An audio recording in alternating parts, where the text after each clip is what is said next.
Do you sometimes get the feeling that you're trapped inside of a scale? That somehow you're stuck using the same chord patterns all the time, and that whenever you try to break free from those, it just sounds weird. So this video is for people who have a basic understanding of the 7 degrees of a scale. Maybe you've come to associate certain emotions to certain chord progressions, like we talked about in my last video, where we built a complete map of every diatonic chord progression in the tonal system.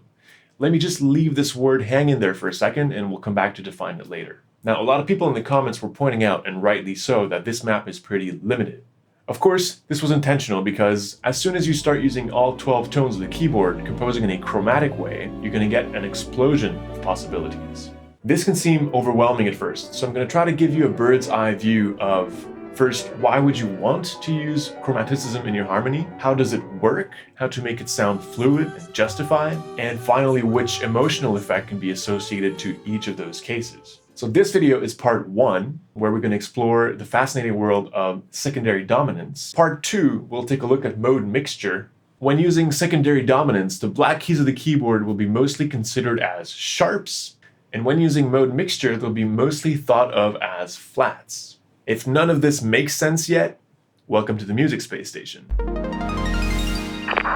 First off, let's quickly define diatonic and chromatic. A diatonic piece of music happens when you limit yourself to the notes of a specific major or minor scale. So if you're composing diatonically in C major, for instance, the black keys are going to be out of bounds. If you compose chromatically, then you remove this restriction, and all 12 notes of the keyboard are going to become available. I like to think about this in terms of picture resolution, and maybe you've never thought about it this way. It's possible to apply the concept of high definition and low definition to music. For instance, if you take the distance between a C and another C 1 octave higher, a very pixelized way of bridging that gap is just jumping straight from one to the other. Now, if you add a little bit of resolution to the picture, you might go through G before you hit the octave. And now the level of resolution that you've chosen allows you to move in fifths and fourths on the keyboard, snapping on the C's and the G's. If you crank up the resolution just a tiny bit more, suddenly all 3 notes of the arpeggio become available, and you're going to be snapping on C, E, and G. The 4th level of resolution could be the diatonic scale. And of course, the Ultra HD 4K, I don't know what resolution is the chromatic scale, at least on the piano. Of course, I just pissed off all the microtonality 42 EDO enthusiasts who are like, "You know nothing, Jon Snow." Yes, I know you can divide the octave in many more parts, just like Indian classical music, which divides the octave into 22 shruti, but we'll have to leave microtonality for another video. Anyways, when you look at things this way, these 5 motions become essentially the same thing, but with different values for this resolution parameter, which I guess could be interesting if you wanted to do some kind of mathematical analysis of melody, where every melody could be represented by a set of vectors in a specific direction along with this resolution parameter. It would be a way of compressing the melodic data. But anyways, I'm getting carried away here. Now, often when chromaticism is used in a melody, it often fulfills an ornamental role, adding drama and intensity to a passage. Like the climax of Liebestraum by Franz Liszt, where we have this descending cascade of dominant 7 chords. As you can notice, we're not skipping any notes, we're just going down half step by half step. But this type of chromatic movement is not what we're going to talk about today, because these chords go by so fast that we don't really have the time to perceive them as chords, but rather as a sweeping melodic gesture.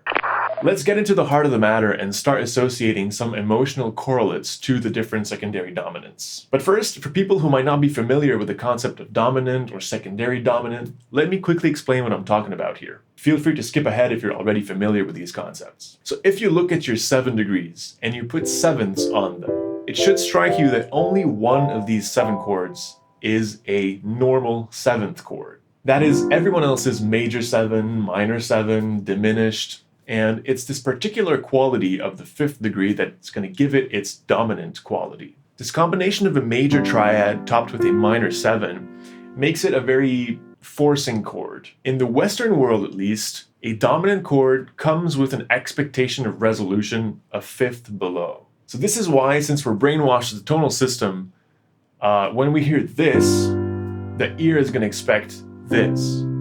One of the reasons for that is because of the tritone that appears between the 3rd and the 7th of the dominant chord, which is a very unstable interval. And the simplest way to resolve this tension is to land on the notes of the chord that is a 5th below, with the F resolving to the E and the leading tone B resolving up to C in contrary motion. If you want to go deeper into all the different versions of the dominant chord that exist, I have a video on that. But for now, let's leave it at that and enter the fascinating world of secondary dominants and try to figure out how this connects to the chromatic scale. So this G7 chord, when you're in C major, is your main dominant, or just the dominant. And it's pointing towards the 1st degree because that's where it wants to go. Now, what would happen if you wanted to point to the 2nd degree instead? You might say, oh, I'm just going to put the chord that is a 5th above D minor, and it's going to go down a 5th. Except, not necessarily. If I just play an A minor 7 chord, it could go to C, it could go to G, it could go to F. It's not forced at all to go down 5th. So if you really want to point towards the 2nd degree and increase my expectation as a listener of hearing this D minor chord in a second, what you need to do is transform this A minor 7 chord to an A7 chord, with the C sharp added, which creates a dominant chord. Now, the tonally brainwashed individual, which we all pretty much are in the Western world, is going to expect D minor as the next chord. The reason for that is, normally the A minor chord contains a natural C, whereas the A7 chord contains a C sharp. So since the C has been displaced from its original position to the C sharp a half step above, the ear naturally wants to continue this motion until it lands onto the next available note of the diatonic scale, in this case, D. Now, what happens if you want to point to the 3rd degree? You can pause the video here if you want to practice applying this algorithm. I'm going to take the chord that is a 5th above in the scale, so that would be B diminished, and very importantly, I'm going to convert it to a dominant chord. Yeah, but this guy was diminished before, does that affect anything? No, I don't care, just transform it into a dominant chord. And now, you have a very high probability of hearing the E minor chord in a second. Just kidding, here it is.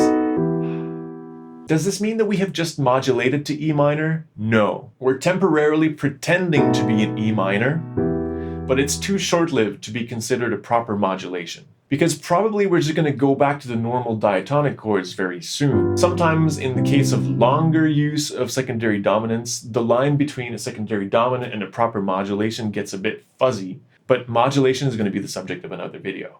Don't forget to hit the subscribe button if you don't want to miss that. Using the cycle of fifths as a representation becomes obvious how every chord can be transformed to create the next secondary dominant. It's like having a solar system where every planet is a degree, and they each have a moon orbiting around them. That moon is this degree's secondary dominant. In each case, the secondary dominant is located a fifth above that degree, and it has been obtained by taking the chord that was there and sort of pumping steroids into it so that it becomes a dominant version of itself. By the way, one thing I should say is that you don't need to have a seventh on the secondary dominant.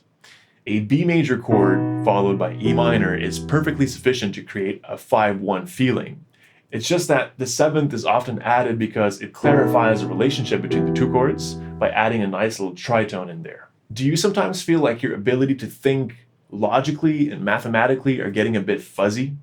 Allow me to introduce the sponsor of today's video, Brilliant. I'm very happy and honored to start working with Brilliant because they've been sponsoring some of my favorite YouTubers for quite some time, and the app is just lovely. They've basically removed any barrier of entry on a vast array of subjects, including code, math, science, AI. It's like you start out on a path of learning and there's no friction at all, almost like playing a video game. Since it lets you play with concepts rather than just hearing about them, you get to build critical thinking skills through problem solving, not just memorizing. And the Brilliant app allows you to do that anywhere you want, on the go, every day, in transit, so it's pretty powerful. Some of the courses you can find are coding in Python, how LLMs work, visual algebra. If you want to try it for free for 30 days, visit brilliant.org/Pur Pasteur or scan the QR code that's right here. You can also click on the link in the description to get 20% off an annual premium subscription. Back to chromaticism. One of my teachers once told me that F sharp is basically a note of the C major scale. Of course, he was not literally saying that F sharp is a note in C major. But he was speaking to the fact that some secondary dominants are so common that they're basically staples. In this case, he was talking about the 5 of 5, which is the dominant of the dominant, which we get by transforming a D minor chord into a D7 chord. This D7 chord contains an F sharp, which wants to resolve to G following the chromatic motion that we talked about earlier. Great examples of this include Help and Oh Darling by the Beatles, where we have this 5 of 5 indeed resolving to 5. Warning, all the associations presented here between chords and emotions are purely subjective. They're meant as heuristics, meaning more often than not they will be somewhat true, but other parameters such as timbre, rhythm, melody have a huge impact on the emotional content, and some of them have been presented in previous videos. To me, 5 of 5 is the secondary dominant with the clearest symbolic associations. If you're in C major and you put a D7 chord, you're going to create enthusiasm, excitement, eagerness. The reason for that is we're expecting a very happy chord to come up next, and also, since you're transforming this F into an F sharp, you're essentially borrowing a chord from the key that is located a fifth above, since you're adding the next sharp in the order of sharps. And modulating a fifth above in music is always kind of synonym of adding more energy to the system via this new sharp that you're adding. In fact, modulating to the fifth degree was such an obvious thing to do to composers in the classical period that it generated this whole musical form, the sonata form, which essentially stems from this initial energy boost of modulating from the main key to the dominant early in the piece. For example, if your main theme is in B flat major, your second theme is going to be in F major. But resolving the 5 of 5 directly on the 5 has a very high potential of cheesiness, especially to our modern ears, which is why very often in today's music you're going to hear the 5 of 5, but it's not going to go where you expect it to go. Or rather, we have built new expectations around the 5 of 5.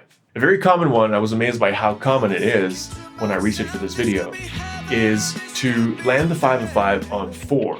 Examples include Hotel California, Goodbye Stranger, When I Was Your Man by Bruno Mars. The result is a calmer resolution of the 5 of 5. Instead of landing into a very joyful chord, which is the 5 chord, you're going to land into the calmness and soothingness of the 4th degree.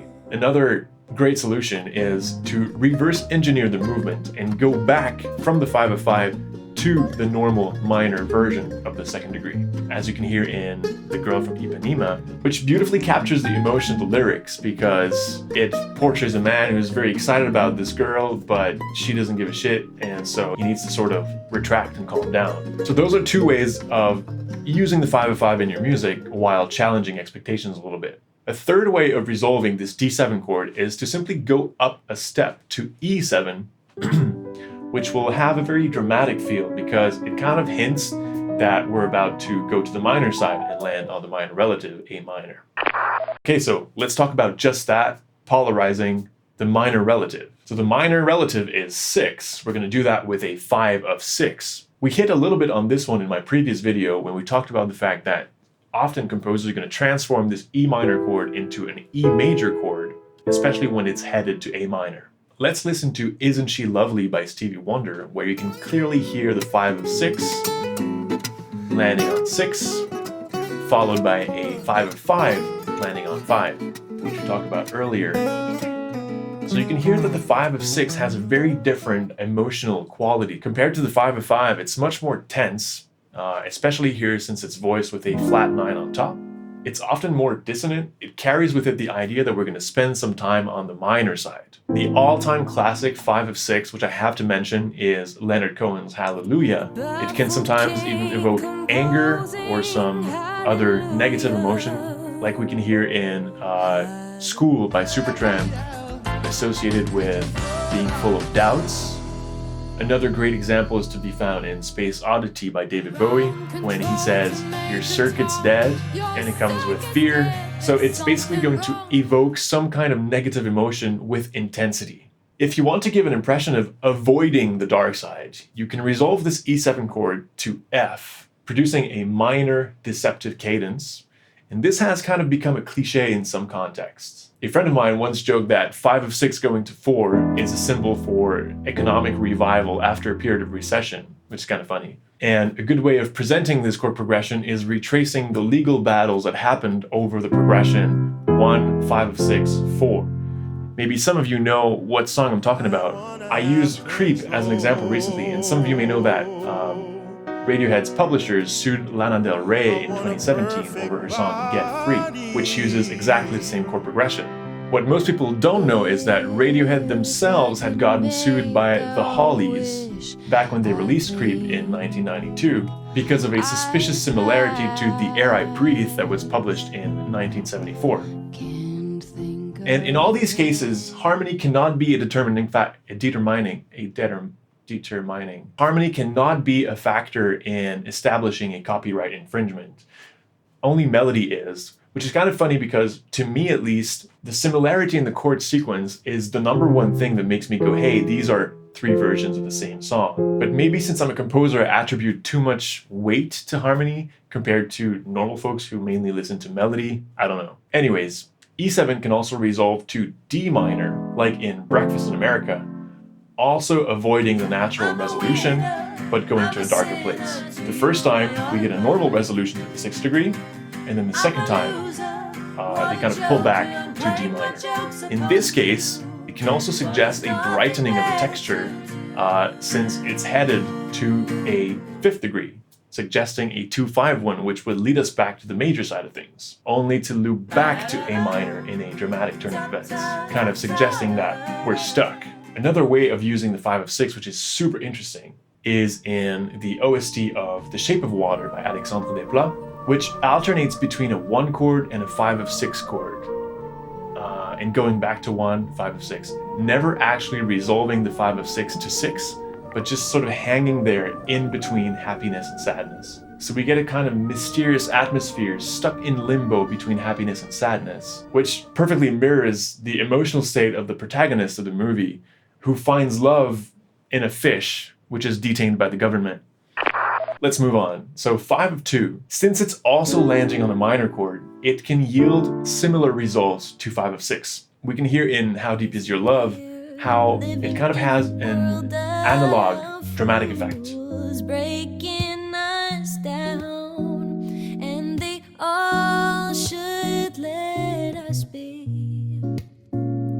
But I like to think of 5 of 6 as being the big drama of crossing over to the minor relative. And 5 of 2 to me is like the small drama. Because yes, you're going to polarize a minor chord, but since this 2 chord can so easily go into 5 into 1 as part of a 2-5-1, it's kind of lighter in texture. So it's like bad news, but more easily digestible. It's pretty subjective, but I like to think of this as a resignation chord. Like, well, this shitty thing is happening, but in the end, it's going to be fine. If 5 of 2 goes to 2, well, in the end, 5 is going to be going to 1, if that makes any sense. If you're looking for a slightly more surprising resolution of the 5 of 2, one thing you can consider doing is going to F, which again will be very soothing, a bit like defusing a grenade, especially since you're going down from A to F. A great example is Strawberry Fields Forever. Let's use this to compare the natural resolution of 5 of 2 going to 2 with the actual resolution in the song of the 5 of 2 going to 4. 5 of 3 is much less common, simply because the 3rd degree in and of itself is quite uncommon. Also, it uses 2 notes that are out of the key, so D sharp and F sharp. So it can have a destabilizing effect. It can make things unstable, but also epic, giving a feeling of towering heights, especially considering that it's normally headed to a very tragic chord, the 3rd degree that we've associated previously with loneliness and despair. If you play this sequence right after a 5 of 2 going to 2, you're going to get a feeling of saying the same thing but with more emphasis, since it's the same tonal relationship landing on a minor chord, but 1 step higher. This we call a march. If you use the pattern in reverse in a downwards march, you're going to be gradually dissipating the tension. Let's look at a piece where Johann Sebastian Bach does just that and creates a descending march where you can hear 5 of 3 resolving to 3, 5 of 2 resolving to 2, and then finally the true dominant 5 resolving to 1. Here I would like to touch on how these secondary dominants can integrate the cycle of thirds that we presented in my last video. What happens if we take this motion of ascending thirds, but we prepare each degree with its secondary dominant? Let's start with A minor. We'll prepare this chord with its secondary dominant, E7, or simply E. Then, before hitting C major, we'll prepare it with the main dominant, G. Before the E minor chord, we're going to put a B chord, and before the G, the dominant, we're going to put the dominant of the dominant, 5 of 5, D. And we could have used dominant seventh versions of these chords, but like I said, a major chord is perfectly fine. The result of this progression is a feeling of epic upwards movements. Like being tornadoed up in the sky, it has a feeling of grandiosity. Another teacher of mine was talking about this chord progression in terms of le Sacré-Cœur ouvrant les bras, which basically means the Holy Father opening up his arms and feeling of a spiritual awakening or something. Here's an example of Eric Satie putting a lot of emphasis on this chord progression in his first nocturne. If you're looking for a funky resolution of the 5 of 3, you can simply go to 2 instead, like you can hear in Georgia on My Mind, which has a surprising feeling, but also it's rather peace-inducing since this 2 is just going to go into a 2-5-1. So it's like we're avoiding complications and going back home. Okay, so out of all 6 possible secondary dominants, 1 does not really exist. Again, I'm sorry, 7, I don't mean any disrespect, it's just nature of things. Or at least it hasn't been used a lot in history.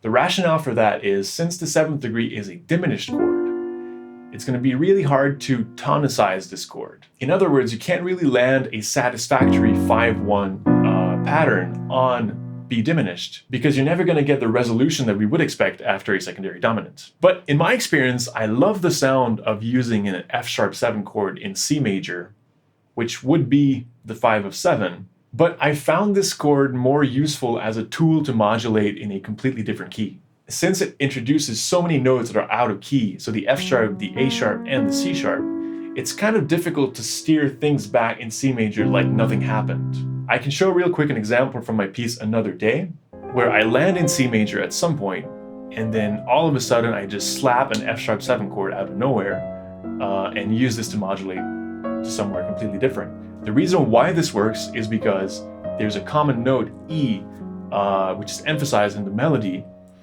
that is present in both the C major chord and the F sharp 7 chord. So this E is kind of a pivot or a hinge that helps us move in that direction. We'll come back to these concepts in my modulation video, which is in the works.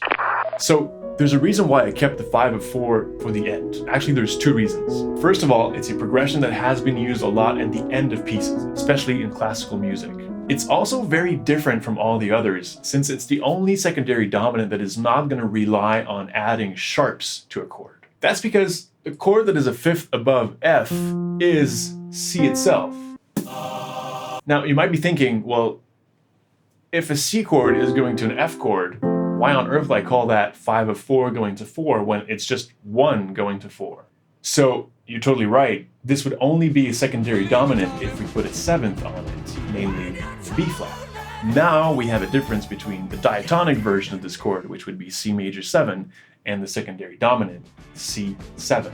This way we've added some instability to the C chord, and it's going to want to resolve 1/5 lower on F, causing a feeling of returning home. And that's, I think, really the main symbolic association with this progression. It's like you went over here, you polarized a bunch of degrees, you polarized G, D, A, E, and now you're coming back to the other side, polarizing F, signifying that your journey is coming to an end. It can be a very heartwarming progression, very soulful, almost tear-inducing sometimes.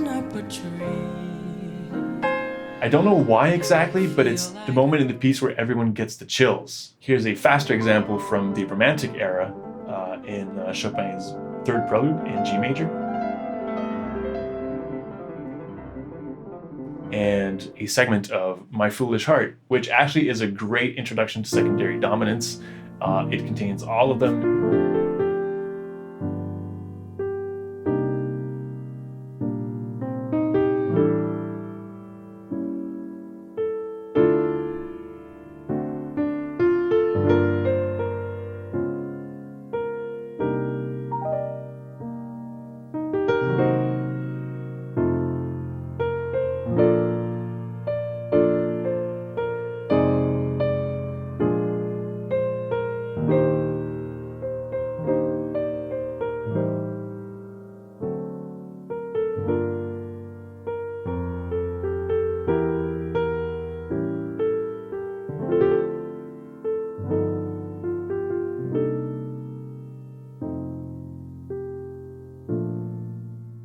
So with all these sharps that we've been adding, we've been visiting keys that are higher than C in the tonality landscape. Now with the 5/4, we're diffusing the tension, and this has a calming effect since we're visiting the other side of the landscape.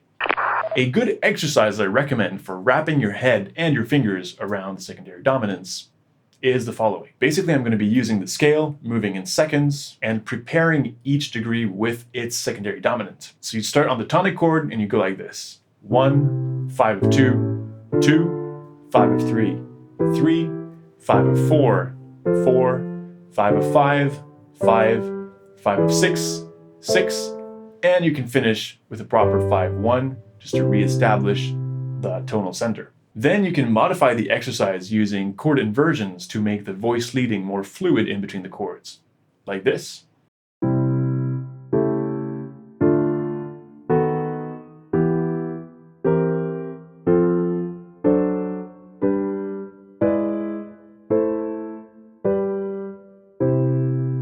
Like I showed earlier with the Satie example, you can do the same thing moving in thirds and preparing each degree with its secondary dominant, which will create that epic upwards progression. And of course, you can also do the same thing in the cycle of fifths, which will be much easier since all you have to do is to play the chord and then transform it into a dominant chord, which will lead into the next chord of the cycle. You can actually chain secondary dominant into another secondary dominant into another secondary dominant, foregoing completely the diatonic chords. This will make everything more happy since you're transforming a bunch of minor chords into major chords. The best example of this practice is in I Got Rhythm by George Gershwin, where the B section is basically a sequence of a secondary dominant, falling into the next secondary dominant, falling into the next secondary dominant, falling into the dominant, falling on one. Being able to do this in all the keys requires a lot of work, but then it means that secondary dominants have no more secrets for you. This is the first step in how to break free from the diatonic scale. Stay tuned for part 2 of the chromatic series, and thanks for watching.